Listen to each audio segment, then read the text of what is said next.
All right, so welcome to today's podcast. My name is Scott Engler. I am a published author and thought leader on contemporary job search strategies and really optimizing your professional brand and networking strategy to attract better jobs using LinkedIn.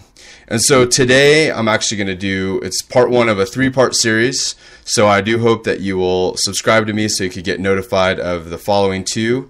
And really what I'm going to do is just give 3 very overarching components of personal branding. And specifically, we're going to talk about personal branding as it relates to using LinkedIn and attracting better job opportunities. So here's the thing. I was doing, the reason I got this idea is because I was doing a podcast last week. It was a upgraded version of an article I'd written a few years ago, but it's top 10 ways to find a job using LinkedIn. And as I was going over one of them, which is, building your own personal brand, I said, I could do a whole separate podcast just on branding alone. And it's true. And I'm obviously doing 3, or I'm planning on doing 3. So that's kind of what spurred on this idea. But I'm finding, someone asked me over the weekend too, what branding was. And I hadn't gotten that question in a while, but I used to get the question, what is personal branding, all the time. And so, I made my own definition of it. But today I want to share about a definition that I really liked because it was very simplified, but kind of embodied what branding is essentially. And so this was by Creative Market, and they said for a brand, it said, a brand or branding refers to the perceived image and subsequent emotional response to a company, its products, and services. So what I was saying yesterday was, for personal branding, a great thing that you could do is to just substitute personal in there. So a personal brand refers to the perceived image and subsequent emotional response to a person, their products, and services. And today, what we're going to talk about, the first really component of this is who you are as it pertains to branding and doing this online. And I've had the unique privilege and honor of working with helping thousands of people, but working with people from all different parts of the world now. And one thing I've found across the board, regardless of socioeconomic status, if someone's a CEO, a CMO, or, just an entry-level, college grad, that there's this challenge that people have with really sharing who they are, and especially doing it online. And there's a lot of different, reasons that I believe this happens, or, I hear from people when we get more into it. But I feel like there is just this fear of sharing who we are and exposing ourselves on the side, on the internet, right? So literally in front of the whole world versus sharing with just, someone that we trust, right? So that is a big fear, when you're on LinkedIn and you realize how many people are on there, or Facebook or whatever. It is scary to work through that. And that's, one of the things that I actually help clients do is really work through that fear, because it is scary. And I was scared, when I first did it. I was really scared. And so it's just something to work through. But I know that's, one of the reasons why I see that holding people back from really explaining who they are. And then they just kind of dive right into what they do, right? So they're like, if it's John Smith's profile, and he's a, admin assistant, he's just going to say, I've had 15 years in administration type roles where I'm, handling all types of email correspondence and documentation and, working under this manager and blah, blah, blah. But he's never really sharing who he is. And an analogy that I think is helpful, because it really translates well over to how online branding is if anyone's ever watched the show Shark Tank, there's entrepreneurs that come up with their team or partner in front of all these reputable investors, and they're sharing about what it is that they do. And, eventually they're asking for some money to do whatever it is that they're trying to do and give these investors a percentage back or equity in the company. And what I find is that the best presentations, with few exceptions, there's always a connection about who they are and why they created this and what either adversity or just passion, like how who they are ties into what it is that they do and why they're so passionate about it. And I find that when people don't do this, they could have a really amazing product. And I've sat in on, not on Shark Tank, but other, investment pitches, and I've sat in on them. And, when people don't do that, when they don't really create that connection or tell that story about who they are as a part of it, there's some, you could just feel it. There's something missing. You're not really clicking with them. Even if it's good, it's just like they haven't bonded with you emotionally. And as human beings, we're emotional beings, right? So we need to have an emotional connection. And it's not about being manipulative. It's not about, it's really just, what I've found for me is like, I'm not trying to necessarily speak to one person at first, especially on LinkedIn. It's like, I'm just sharing why I'm passionate about what I do. And so, for me, I could say something along the lines that, throughout my career, I've always, ever since I was a kid, I knew I wanted to travel around the world. I have traveled around the world. I used to write journals about sailing around the world. I went on semester at sea where I did travel around the world in college. And I love LinkedIn because it's given me the opportunity to literally connect with people all around the world. It blesses me when I have people reach out to me from every continent, and just the relationships I built with people in Canada and Sweden and Switzerland and Spain. And I love it. And so, and I could get into how I've always loved performing. I wanted to be, when I was a kid, I used to dance in front of my mirror and sing songs and picture myself performing in front of an audience. And how I love public speaking now. And, I love energizing an audience. I love the feeling of just getting people involved and when people are having a good time and engaged. And so I could really just, paint this picture for people about why I love what I do and how, I've used that love and passion to what it is I do now and how I try to help people and contribute to people, and how I love working with one-on-one with people. I always have. And just I could get into stories of, professions I've had or how that ties in, right? So I'm just giving you an example of how you could do this, and just to really just think about who you are and how it builds a connection. Because what I've found is it doesn't matter if I don't have to be passionate about what the other person is, but I am passionate about passion, and I am inspired by I do feel inspired when someone else is inspired.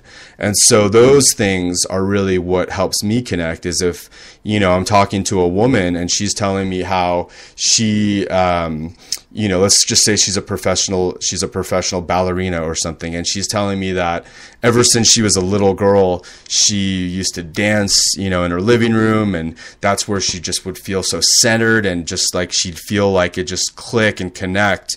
And she used to perform in front of her family, and then she started performing at her school, and now she performs in front of huge audiences, and she just feels like she's the best version of herself. Like, I don't care if I've never watched a ballerina before or have no interest. Like, I'm gonna connect with that person, and I'm gonna just share that passion, because whether I was dancing or not is like I could relate to just like becoming in the moment with performing or whatever. But even if not, there's still ways we could just connect. If someone, I'm not very mechanically inclined, but if someone's telling me that they're an engineer and that ever since they were a kid, they would work on their, maybe their parents owned a business and they would just work on things for their parents and put things together and engineer things. And, they're sharing this story. I have seriously very little to zero interest in engineering and stuff like that as it pertains to me. But like when some people tell me stories like these, like I definitely connect, and I'm definitely listening to them, and it is interesting to me. Because they're passionate about it, and my attention does draw to that, and I want to hear more, and I want to hear, what it is they do now. And even if it's not something that I'm great at, that passion, that enthusiasm is really, I can't think of the word, but I want to say like addicting, but it's like it catches you, it doesn't matter. My point is, it doesn't matter what it is that the person does when they're able to express who they are and why they do it, right? What is their why? Why are they passionate about it? In a way that translates over to what they want to be doing. So the second thing I want to talk about, when you're talking about who you are, I know that I had a huge challenge with this question, because I think, not to get too into the backstory, but I feel like for me, growing up, if you're in school, when you're doing show and tell, or, just making friends, or even in dating, when someone's like, tell me about yourself, Scott, tell me, what about you, you really, I would take that question literally, and I think most people do, and I'd start saying, it's like when you're a kid, it's like, I like the color red, I like this car, I like this kind of music, this is my favorite sport, and so a commonly asked question in a job interview is like, tell me about yourself, Scott, or, tell me about yourself. And people, I know I used to get kind of flustered with this question because I wasn't really sure how to answer it, because no one really it was just kind of this disconnect, and it seemed like obvious in hindsight. But when people are asking you that question, what they're really saying is like, tell me about who you are, yes, like about you, but also how that specifically pertains to what you would be doing for this company. Don't tell me about what your favorite color is or your favorite sport is, unless that's really directly related to what it is you'd be doing at this company, right? And so what I found is on LinkedIn, and even a good example is just recently I was, joined this other platform for some type of professional service, and I was, utilizing the principles I teach people on LinkedIn, right? Which is look at the people that are the most successful on the site first and model what they're doing, because whether I know about personal branding or not, I don't know how to use this site optimally. So I'm looking at their profiles, and again, it's like that who are you question. They're not saying, I like this color and this is my favorite car, and when I was 6 years old I had a pizza party. They're saying, who they are, what they're passionate about, but really connecting the dots on how that translates into how they would help the person that would be hiring them for a service. So that's really, the artful way of doing that. So I think that's important to remember is, you want to share who you are, what you're passionate about, but you also want to keep in mind who your audience is and what about you would connect with them, but in a way that kind of builds that connection and wants them to hear more about how you could potentially contribute to them. So that's going to be something I'm going to get more into over the next few weeks. But I did want to just share that because I think it really is a process for most people with branding to kind of blend that in a way that's effective. And even though I help people with branding and I'm paid to do it, and I've been doing it for a while, and I've gotten really great feedback from people and companies, and all this recognition, is like I still need someone I still need an objective second party to look at my branding and the way I'm coming off, because we get too close to it and it doesn't, I found that no matter how good you are at something, it always helps to have a professional set of eyes to look at what you're doing. And, my humbling experience was after helping so many people with this is, not too long ago, I had my own business coach look at my LinkedIn. And even though I'd made so many updates and continue to work on it, he quickly spotted out things that I didn't even realize I didn't have on there that he knew about me, because we'd been working together for a while. And I'm like, shoot, this is like the same exact stuff that I tell my clients all the time. So it was funny and humbling, but it was a good reminder of why it's so important to have that accountability, not only because, we miss things, and we all have blind spots, but also because for people that haven't been an online personality and done that thing, especially, when I'm working with people that have been at the same role for 15, 20, 25 years, and they're not, super like internet personalities like an Oprah Winfrey or something. It is really scary to put yourself out there to the world, right? Online. It is scary to expose yourself. It is a lot different than just putting yourself on a resume where you're going to send it to a recruiter, right? There's this feeling it's like just being exposed to the world, because essentially you are. Now the truth is not everybody in the world is going to read your profile. If they do, that's awesome. Good for you. You're doing something right. But, at first I wouldn't be worried about that. But I think the reason I'm sharing that is because it is very important to work through that with somebody. That's what one of the biggest, when I ask my clients that have been working at a current role and they're looking to switch jobs, or either their role or their industry, and they're just afraid of putting themselves out there, aside from that initial fear of maybe getting caught somehow, which hasn't happened yet to any of my clients, knock on wood. The other one is just really, one of those big underlying ones is being seen. Is sharing who we are, is because it does require vulnerability. It really does, and I completely understand. There's been so many things that I've had to do over the years to be vulnerable to do what it is I do now. But I do understand that fear, and I understand needing the support of someone that's done that before me. So let's get into a few more things, before I end round one of this, which is, again, building that strong personal brand and presence on LinkedIn to attract better opportunities. Today's topic, just in case you just jumped in, or just to remind you, it's who you are. So that's the first component. Your values. And what I find is, I love giving comparisons. And how could you share, I had this client, let's just use him as an example. And I loved the beginning of his summary. He said, I forgot the third one, but it was like something along the line of like faith, family, and something else. Like, I think like faith, family, and leadership are, and then he just went into like, are what drives me to excel in both my personal and professional life, and something. And it was just like, boom, like he hit it on the head. And so, here's the thing. When we put ourselves out there about our values and who we are as an individual, it does a few things. The first one is it doesn't speak to the people that don't align with who you are and what your values are.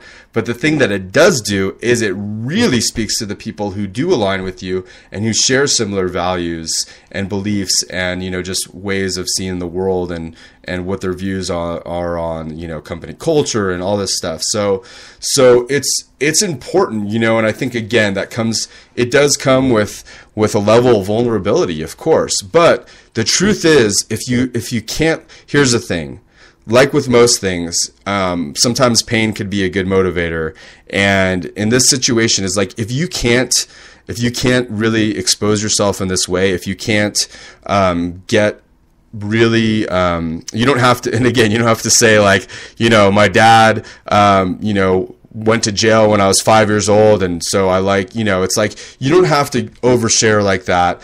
Maybe if you work in a prison system, I don't know. It's really up to you, but there is a healthy balance of that, right? The guy didn't say on his thing, he's like, I accepted Jesus Christ as my Lord and Savior when I was 8 years old at a Catholic church or something. I don't even know, it doesn't even matter what his faith is. It's just like when I hear the word faith, it's just like, well, he believes in having faith and, probably has some type of spiritual, spirituality is important important to him, having that kind of type of life, like, so that's what it paints to me. He doesn't have to say, my wife died in a car accident 6 months ago, so that's why family is important to me. No, he's just saying like what he values, right? He values family, he values faith, he values leadership, and taking care of his men. He was in the Marines, so like, right. So there is a art to it. I don't want to get too into that, but I did want to just give that distinction because I know that could be tricky for people. So when you are sharing your values, it really is, yes, it's making you vulnerable, but also think of it this way: if you don't get a little more clear about who you are and what your values are, you're going to do what 99% of people looking for jobs on LinkedIn is. They're coming off very general, very vague, usually very confusing and jumbled. But in this sense, if you're not standing for something, right? What's that saying? If you don't stand for something, you'll fall for anything. It's like if you're not able to at least share what your values are, what kind of role and organization and what you're passionate about, if you can't do this in a way that, does expose you a little bit, you're not going to align and attract the right opportunities to you. You may get job offers, you may have recruiters reach out to you, but you're really it's going to be all across the board. And that's actually the more common complaint I hear or challenge from people that I work with that are currently at a job and at a higher level role is they're getting job opportunities. They're starting to look for other jobs, but they're nothing in their salary range, at their level of role, with the kind of company or culture they want. And the reason why is because they're not making themselves vulnerable. They're not sharing what their values are. And I can't get into it. I know what people are probably thinking if they have a job. They're like, well, easy for you to say, I don't want to get caught. Well, I get it. I'd highly recommend you listen to some of my other videos for tips on that. I can't get into it today, but I could promise you there is an artful way to do this. Again, that's why it really does help to have someone that's more experienced to support you and take you through this process. But that's really where the importance of values comes in. So I want to really kind of wrap this week up with a quote from Brian Tracy, who's a very reputable leader and coach, and he said, "A brand is a promise. When you have a brand, it's a promise that you make. It's a promise that you make and are known for keeping to the person who you're asking and trying to influence." And one thing I love that he said, "Human beings decide emotionally and reason logically." So I found that to be very true in my experience. So I hope that you got a lot out of this. Next week, we're going to be talking about branding the same. So it's going to be part 2, but really we're going to get more into what you do. So again, today was more focused on who you are. So next week is going to be what you do and how that ties into really, creating that strong personal brand and presence and attracting better job opportunities. So you don't want to miss it. Please, if you do want to get notified of this, my recommendation to you is to hit the subscribe button on the top left. And then what I would say is if you have any, there's so many people that are dissatisfied at their jobs. Last research I saw by LinkedIn, it was about 80%, 8 out of 10 people. And that was a global research. So if you know anybody that might benefit from this, if you feel comfortable sharing with your network even, and, the people that are meant to hear will hear it, please do share this with your network on LinkedIn or anywhere you want to share it, really, and where you feel that other people could benefit from this if you found this useful for yourself, of course.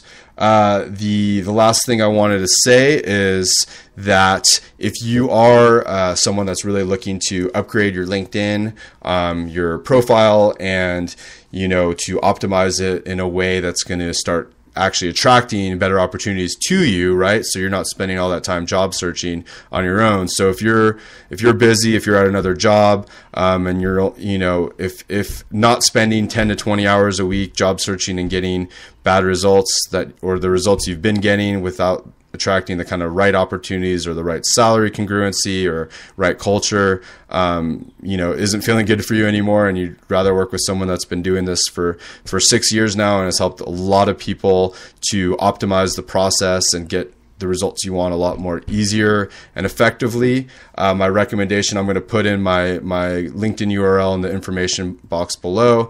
Reach out to me with the heading Serious Inquiry, and we could discuss more my LinkedIn profile optimization, branding, and level 1 networking package that that's been getting a lot more popular with, different upper management, executive level roles. So thank you so much for listening. And just wanted to leave you with a parting quote of my own. And what I wanted to say is that remember, the path to experiencing different results in any area of your life begins with asking yourself different questions and taking different actions and doing this one step at a time. Here's to your success.